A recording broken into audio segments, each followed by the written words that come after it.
Shalom, shalom, bendecido día con cada uno de ustedes. En esta mañana quiero compartirles una porción que sé que hablará a cada uno de nosotros, una porción muy importante en este ciclo de formación de guerreros. Y esta porción habla acerca de la restauración de la presencia del Dios eterno en nuestra vida. Es muy necesario que primero nosotros como casa espiritual restauremos la presencia de nuestro Abacadosh. Y para eso voy a tomar la porción que está en el segundo libro de Samuel, capítulo 6, verso 12, y dice: Fue dado aviso al rey David diciendo: Yud-Hei Bajei, Elohim ha bendecido la casa de Obed-Edom y todo lo que tiene, a causa del arca de Elohim. Entonces David fue y llevó con alegría el arca de Elohim de casa de Obed-Edom a la ciudad de David. Vamos a partir desde este versículo, sí, donde habla de el arca. David, como rey, no podía iniciar un reino sin la presencia de Elohim, sin la presencia del Padre Eterno. Igual que nosotros, no podemos introducirnos a la vida del reino del cual nos ha ofrecido, nos ofrece, nos entrega el Abacadosh sin su presencia. Su presencia es vital para guiarnos, para protegernos, para proveernos. Es por esto que David, en esta porción que hemos leído, determina traer el arca a Jerusalén. Recordemos que el arca estaba en la casa de Obed-Edom. El arca era un símbolo de la presencia del eterno Dios en medio de su pueblo Israel. Y mover el arca fue un acto muy significativo en ese tiempo, ¿sí? La historia nos habla en el libro de Segunda de Samuel, capítulo 6, y también en el libro de Crónicas. Vamos a mirar por estos pasajes algo muy importante, y es buscar la presencia del Abacadosh como Él lo ha indicado, como Él nos ha establecido en su palabra. No es como a nosotros nos parece, no es que yo puedo manifestar la presencia de Dios como yo quiero.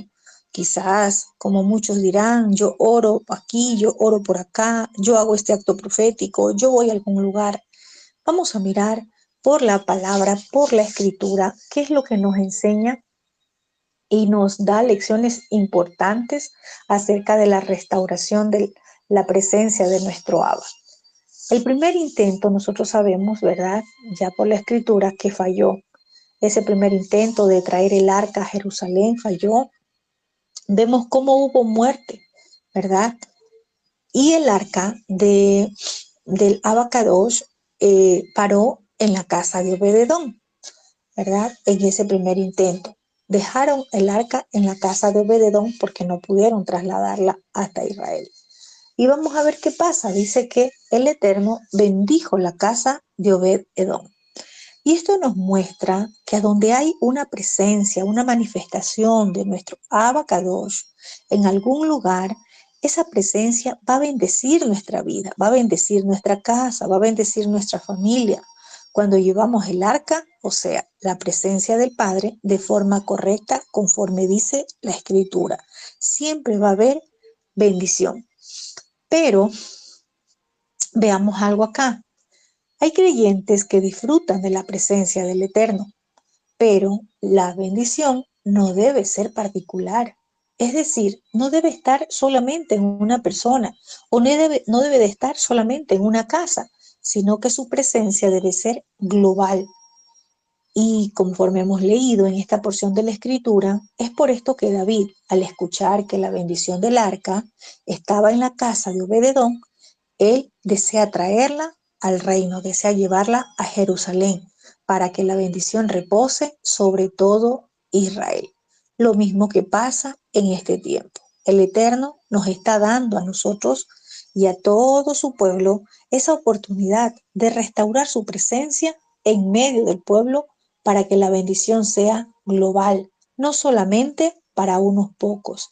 hemos escuchado y hemos siempre escuchado decir que el pueblo de Israel es bendecido y nos hemos situado como que es a ese territorio que está limitado, por decir así, el país de Israel. Pero cuando el Eterno le habló a Abraham, que serán bendecidas todas las familias de la tierra, no estaba hablándole de un país Israel, estaba hablándole de un pueblo, ese pueblo que somos nosotros. Entonces la bendición para este tiempo es global, para todo su pueblo Israel. La etapa eh, de Obed Edom nos enseña mucho. Como les decía, hay un pueblo que es el pueblo Obed Edom, solamente ellos disfrutando la bendición del Eterno, pero esta bendición debe de ser para todo el pueblo de Israel. Algunas casas son bendecidas, ¿verdad? Algunas casas son bendecidas por el Abba, pero otros, ¿por qué si dice que son Israel? Están viviendo en crisis, están viviendo escasez. Y yo no hablo de que no vamos a pasar por escasez, no vamos a pasar por crisis. Pablo nos enseña que debemos de estar gozosos en todo tiempo, cuando tenemos abundancia, cuando hay escasez. Pero estoy refiriéndome a un sentido literal. Mucho pueblo creyente y toda su vida vive en crisis y en escasez. Vamos a ver qué pasa en esta etapa Obed-Edom. Esa etapa Obed-Edom es la etapa de una bendición local, pero no global. Obed-Edom era bendecido ciertamente en su casa, su familia, pero no todo el pueblo de Israel. La bendición del Eterno no debe estar solamente en una casa, en una familia, en una persona, sino que nuestro Abacadosh quiere que su bendición abarque a todo su pueblo, a toda nación, a toda persona que busque su reino de forma correcta. Para que la bendición llegue a una casa, a una persona, a una familia, a una nación, hay que restaurar la presencia de nuestro Abba Kadosh. Eh, Recordemos que en ese tiempo era el arca, llevar el arca. Hoy ya no es un arca de forma literal. Hoy es restaurar la presencia de nuestro Abba en nuestras vidas. Es muy importante esa restauración de la presencia de Dios en nuestra vida. Pero hay algo interesante, hay que hacerlo de la manera correcta. Y deberíamos de preguntarnos, ¿cómo restauramos esa presencia? Y es aquí a donde miramos algo interesante. Solo aquellos que adoran en espíritu y en verdad pueden restaurar su presencia. No es por cantar, no es el que canta, sino el que ama su presencia, el que vive apartado para él, el que se deleita en buscar su reino. Adorar es un acto de obediencia. David era un adorador. Y esto fue lo que le permitió restaurar la presencia del Eterno, Dios de Israel, en medio de su pueblo. Y para esto vamos a ver también acciones que David nos muestra, ¿verdad? Y que fueron importantes, necesarias para restaurar la presencia. Sencillas, podríamos decirlas, pero muy fundamentales. Y tiene que ver primero con una libertad espiritual. El que es esclavo no puede adorar, solo el libre adora. Vemos que David llevó con alegría el arca. David tenía alegría en trasladar el arca. ¿Por qué? Porque era un hombre libre en su espíritu. Estaba libre del dolor, de la amargura, de la frustración. Él estaba libre, ¿sí? Solo la persona que es libre puede adorar. Recordemos que hemos visto en el libro de Éxodo, ¿sí? Éxodo capítulo 9, verso 13 dice, Yud-Hei Bajei dijo a Moisés, levántate temprano en la mañana, párate delante de Faraón y dile a él, aquí está lo que dice Yud-Hei Bajei, deja a mi pueblo ir para que ellos me puedan adorar. Recordemos que el pueblo estaba esclavo en Egipto. El esclavo no adora. En Egipto no se adora. ¿Por qué? Porque Egipto es lo que te esclaviza. Egipto es aquello que te tiene esclavizado. Entonces, vemos acá que alguien que aún está en Egipto no puede tener libertad para adorar. En este tiempo el Eterno, a través de su verdad que nos ha hecho libres, ahora podemos adorarle en espíritu y en verdad. David nos muestra algo importante. Para David no era una carga traer el arca, era un deleite, ¿sí? Igual que debe de ser para nosotros, gozarnos en su presencia, disfrutar su presencia a través de los tiempos de oración, de las enseñanzas, de leer la escritura, de tener comunión personal con Él. Debe de ser un deleite, no una carga. Si aún es una carga, es porque aún no somos libres. Vemos acá que David lo hizo con alegría, con gozo, como un deleite. Y es que lo que nos gusta a nosotros, algo que nos gusta hacer, produce alegría. Por eso a nosotros debe de gustarnos esa presencia del Padre para poder restaurar esta casa primeramente que somos nosotros. La gente sin alegría es porque le ha perdido el gusto a las cosas, porque todo se le volvió una carga, una rutina. Es como un matrimonio sin alegría es porque se volvió una carga la relación. El arca para David era algo más grande, era algo mucho más grande, era el mejor regalo de su vida. Por eso tenía alegría en traerla a su reino. Lo mismo para nosotros en este tiempo. Debe de ser un gozo, una alegría, porque fue un regalo de nuestro Abba el que ahora seamos salvos. Recordemos que nos dice Salmo 100 del 1 al 3 y habla de un canto de alabanza y de acción de gracias. Y dice, griten de alegría a Yud-Heh y Vah-Heh toda la tierra. Sirvan a Yud-Heh y Vah-Heh con gozo. Entren a su presencia con exaltación. Reconozcan que Yud-Heh y Vah-Heh es Elohim. Vemos acá entonces que la primera condición que nos enseña David para haber una restauración tiene que ser a través de una libertad espiritual. Siendo esclavos de Egipto no podemos adorar. Esclavos de Babilonia no podemos adorar. Necesitamos una libertad espiritual. ¿Qué más necesitamos? Necesitamos ser obedientes a las instrucciones del Abacadosh. ¿Sabe usted por qué falló el primer intento de traer el arca? No fue necesariamente porque Usa metió la mano, sino que por algo tan importante, por algo que está escrito y que no podemos olvidar, porque ellos cargaron el arca como a ellos les pareció mejor. Ellos buscaron carro nuevo, bueyes, ¿verdad? Y allí no hubo esfuerzo humano, no hubo esfuerzo de ninguno de ellos, no hubo el esfuerzo de los sacerdotes, que representa el carro nuevo, representa el facilismo, la comodidad, las estrategias humanas. Y nuestro Abacadosh no viaja en estrategias humanas ni en nuestra comodidad, ¿sí? Entonces, miremos algo importante. Hoy hay mucha comodidad en el pueblo. Hoy la religión nos enseñó, declara, decreta, establece y ya está hecho, como con una varita mágica. Ese no es el reino. El arca de nuestro Abba necesita ser portada en los hombros de los sacerdotes. Y cuando hablo sacerdotes, no me estoy refiriendo a un género, varón o mujer, ¿sí? Estoy hablando de aquellos que el Padre ha tomado, de aquellos que el Padre ha llamado a ministrar su presencia.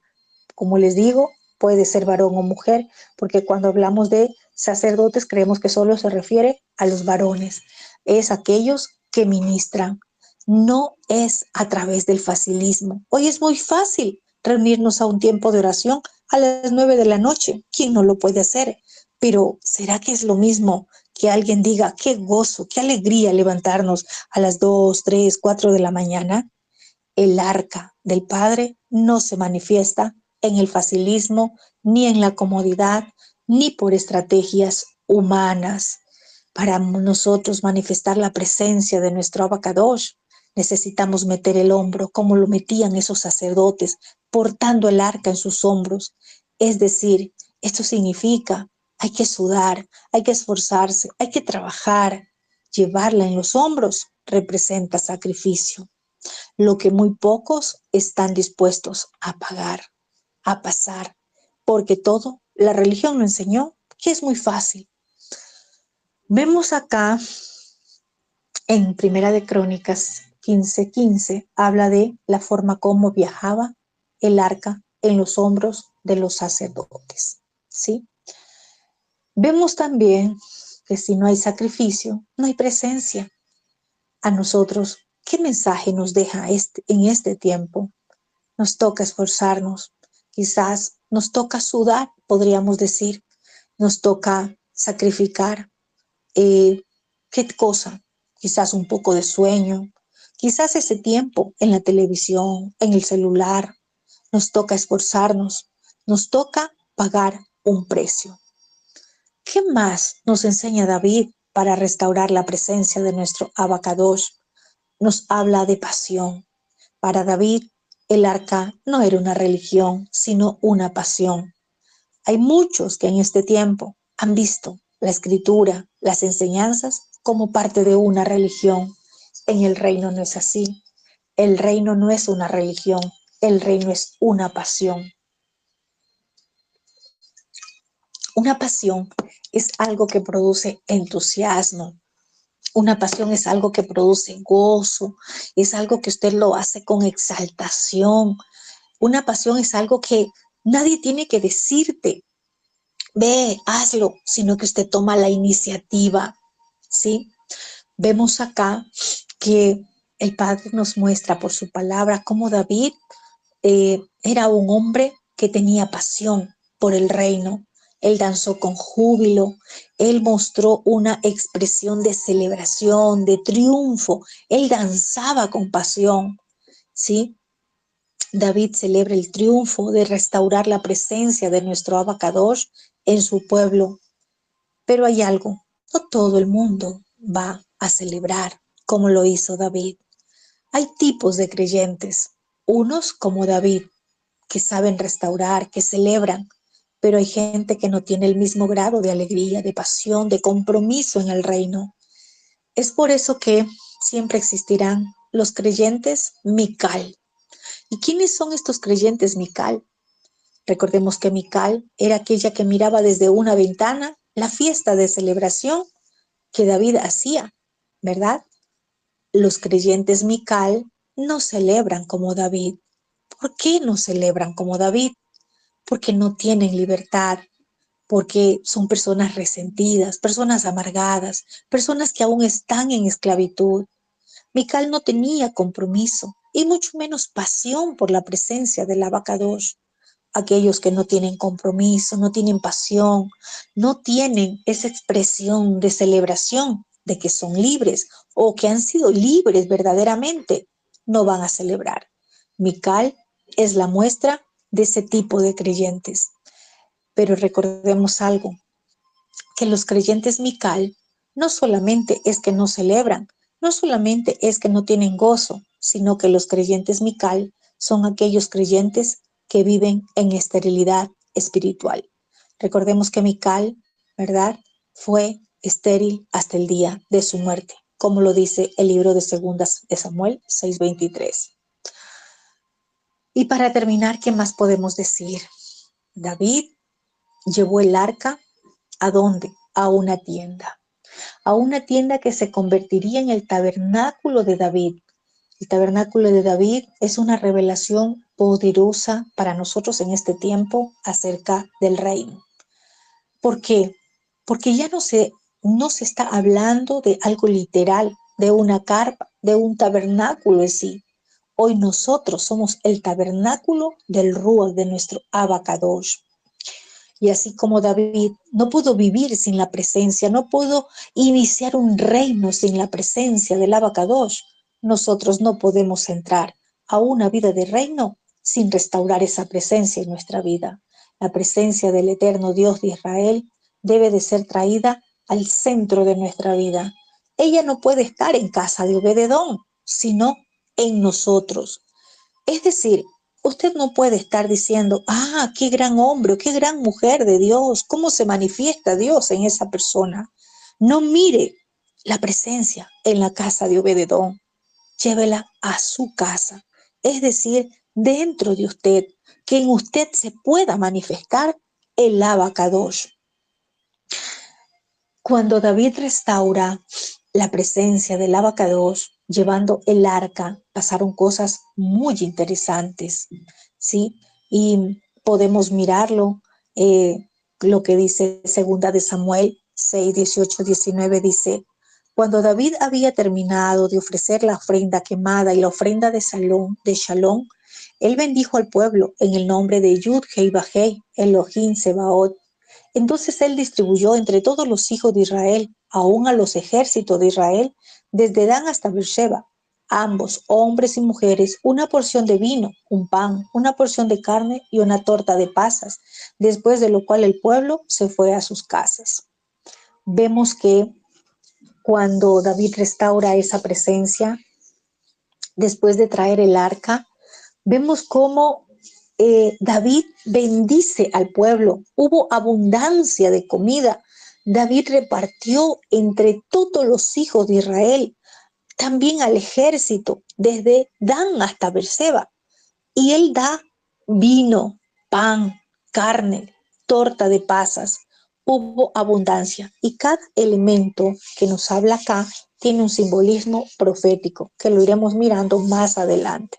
El vino, el pan, la carne y la torta de pasas.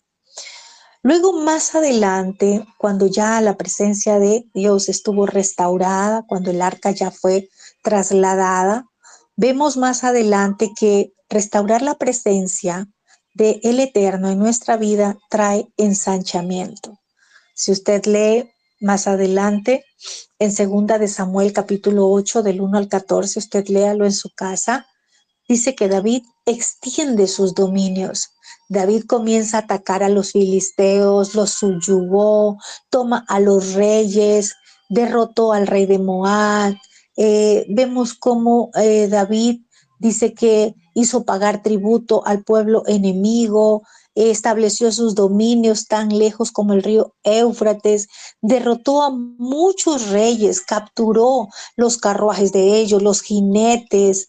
Bueno, en fin, vemos en esa porción de Samuel 8 del 1 al 14 cómo se extienden los dominios de David en este tiempo que nos habla, cómo se extiende el reino.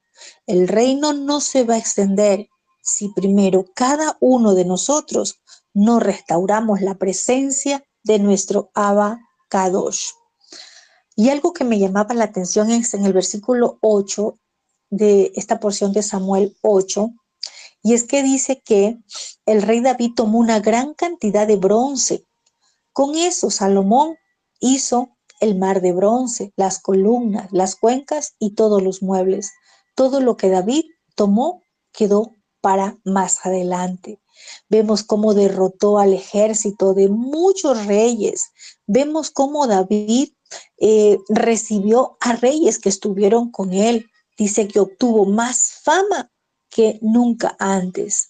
Vemos que David puso guarniciones en Edom, por todo Edom. Vemos cómo dice que el Eterno dio la victoria a David por donde quiera que iba. O sea, eso nos habla de conquistas. Traer el arca, restaurar la presencia de nuestro Abacadosh, nos lleva al ensanchamiento y a conquistas.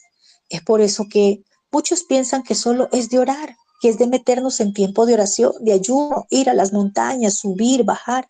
No, hermanos, todo tiene un proceso, todo tiene unos lineamientos que están escritos en la escritura, en la palabra, y que nosotros debemos de mirarlos para ponerlos por obra. Recordemos que a los Saúl no les interesa el arca. A Saúl no le interesó dónde estaba el arca. Él hizo un reino, pero a él no le interesó dónde estaba el arca. Por muchos años Saúl descuidó la presencia del Abacadosh, pero David, cuando llega al trono, lo primero que piensa es en la restauración del arca en Israel. David tenía la necesidad de que la presencia del Abacadosh fuera céntrica en la vida del pueblo. Lo mismo para nosotros en este tiempo. No es que somos creyentes, que ya sé la palabra, que ya lo sé todo y listo. Sin presencia no hay manifestación del Padre. Si no hay manifestación del Padre, no vamos a ver absolutamente nada, no vamos a ver establecido su reino, no vamos a ver conquistas, no vamos a ver las bendiciones. David tenía esa necesidad de restauración, de restaurar la presencia del Abba. Y vemos que alrededor del arca giraría toda una estructura de adoración impresionante que David organizó. No solamente era llevar el arca, allí comenzaba algo hermoso, allí comenzaba algo maravilloso. David se iba a encargar de mantener viva la adoración por el Abacadosh, ¿sí? Podemos ver por estas porciones que literalmente Israel estaba viviendo un avivamiento de adoración. Y esto nos enseña a nosotros que un adorador o los adoradores somos canales de avivamiento, de presencia en medio del pueblo. Y recordemos, como hemos dicho, que adorar no es cantar, sino manifestar la presencia del Abacadosh en medio del pueblo. Vemos que cuando David trae el arca, estableció tres cosas prioritarias para mantener la presencia del Abacadosh.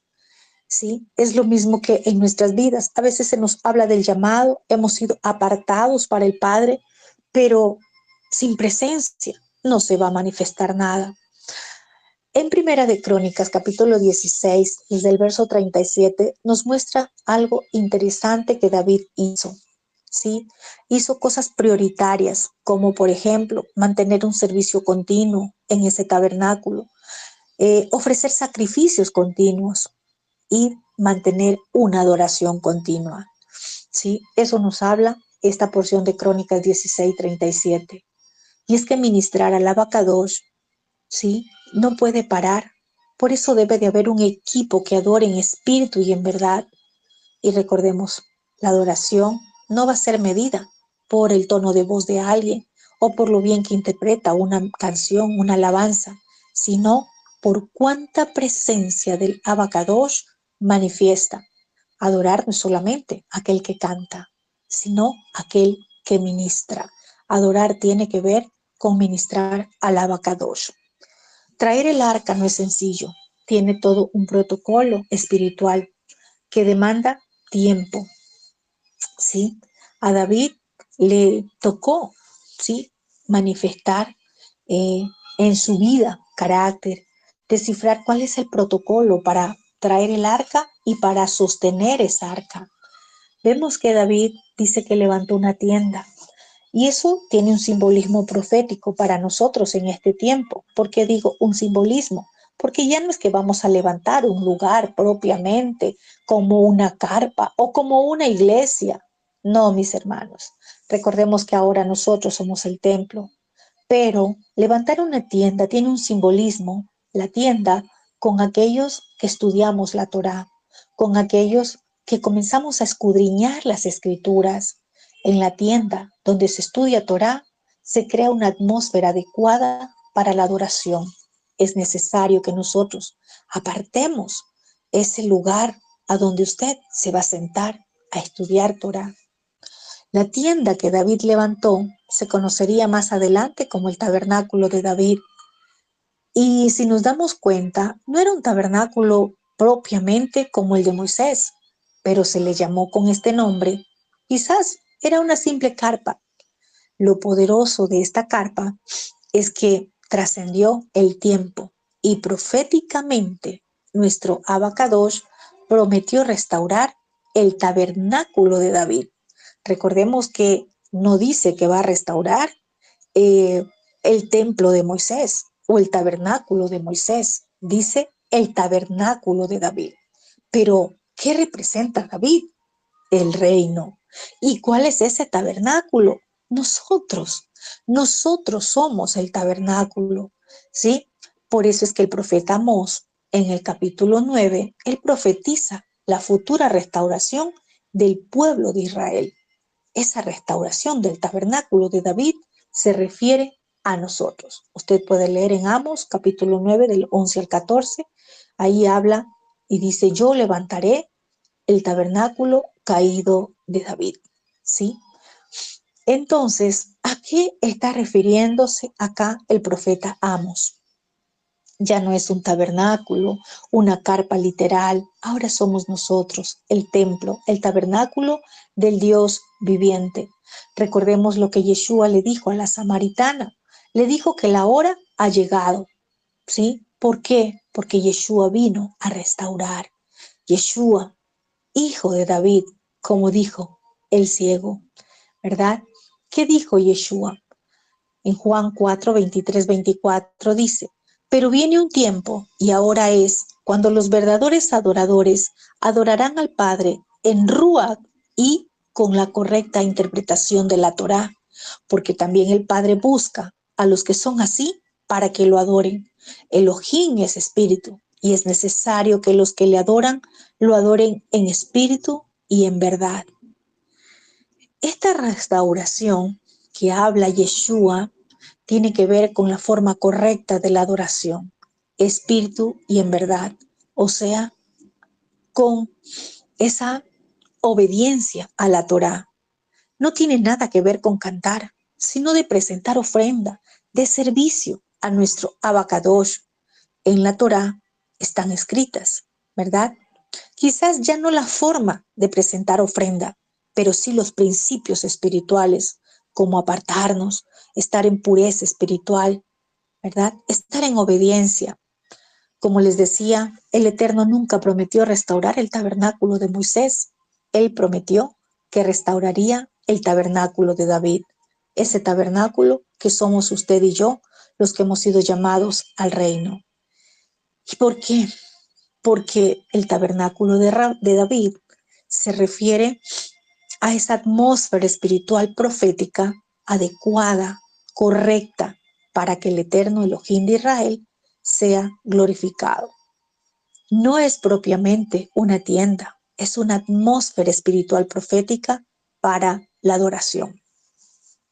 La presencia del Eterno en nuestra vida, en la vida del creyente, es el más grande deseo. Ese es el deseo que todo aquel que quiere el reino debe de anhelar. Necesitamos crear una atmósfera profética de adoración para que se manifieste la presencia del Abacadosh, ¿sí? Por eso recordemos lo que dice. ¿Qué pasó en el aposento alto? ¿Qué pasó con los 120? Ellos crearon una atmósfera correcta, una atmósfera de adoración profética, y el Abacadosh se manifestó. Multitudes fueron salvas.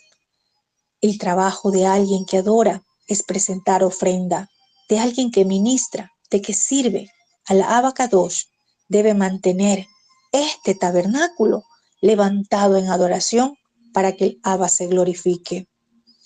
Vemos que en el tiempo, ¿verdad? Cuando se ofrecía ofrenda a través de animales, ¿verdad? La ofrenda era una parte vital. Eh, Vemos que la ofrenda era algo que tenía que quemarse, hablando de la ofrenda olá, ¿verdad? Y era lo que sube. Y se refiere porque quizás el humo del sacrificio, que ya totalmente consumido, subía delante de la presencia del Abacadosh. Y allí pues estaba un animal, ¿verdad? Una oveja, y era consumido por completo, ¿verdad? En el fuego del altar. Pero en este tiempo, a donde esta forma ya no está vigente porque Yeshua fue ese cordero que se dio para expiación, ya no está presente o vigente la forma, pero sí el principio espiritual. Sí, ese principio espiritual que todo adorador, que todo el que ministra debemos de tener. Debe de quemarse en ese altar el orgullo, el ego, el yo, la vanagloria, el querer ser vistos, el querer que más fuerte está hablando, el llamado de una persona, el que si soy profeta, soy apóstol, soy maestro, al que verdaderamente soy un ministro que viene a consumir todo en ese altar. Vemos que, sí, la idea central del holocausto era la entera consagración al Dios eterno, desde que el fuego consumía el animal. Esto simboliza en este tiempo el abandono de nosotros a nosotros mismos y entregarnos por completo a nuestro Abba, entregarnos como una ofrenda de comunión, de gratitud. Cuando David presentó ofrenda de entrega, de comunión, él estaba consagrando su nación al Elohim de Israel. Él estaba fortaleciendo la comunión con nuestro Abba Kadosh. Ahora, en este tiempo, ¿qué clase de ofrenda estamos entregando cada uno de nosotros? Y no me estoy refiriendo a la ofrenda del dinero, no me estoy refiriendo a la ofrenda de algo material, sino a la ofrenda del sacrificio vivo, como dice Romanos 12:1. Recordemos que dice: así que, hermanos, les ruego por las misericordias de Elohim que le ofrezcamos sus cuerpos como sacrificio vivo, consagrado y agradable a Elohim, como su culto racional.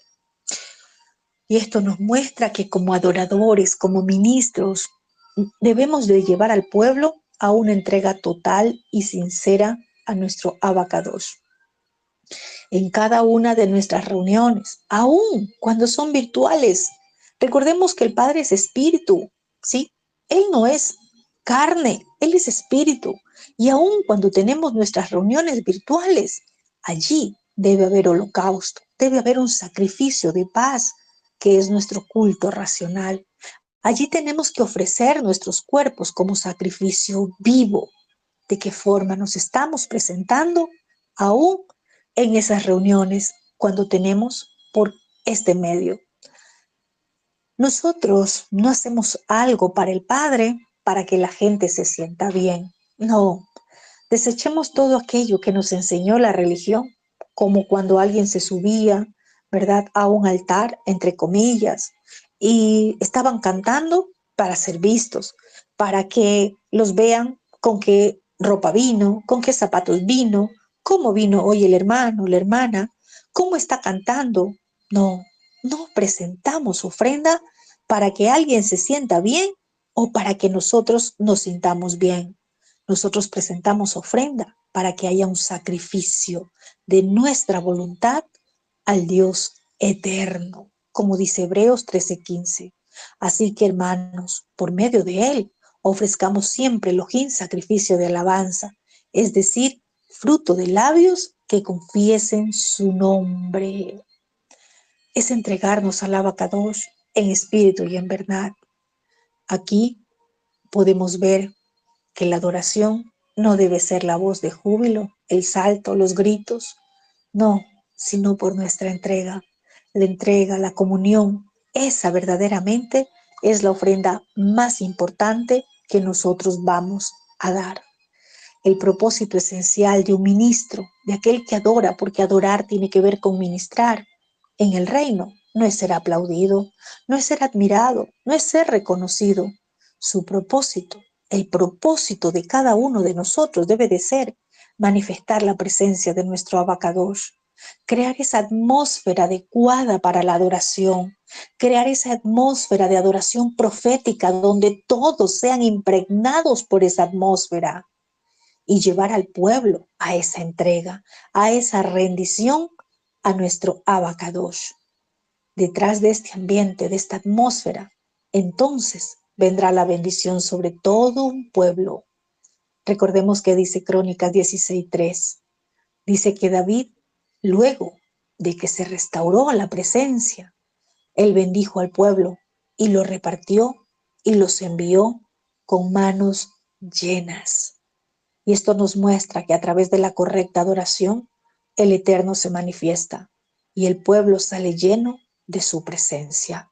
Y así como sale lleno en lo espiritual, también vamos a mirar en lo natural cómo viene una restauración en todas las áreas de nuestra vida. Amén, mis amados hermanos.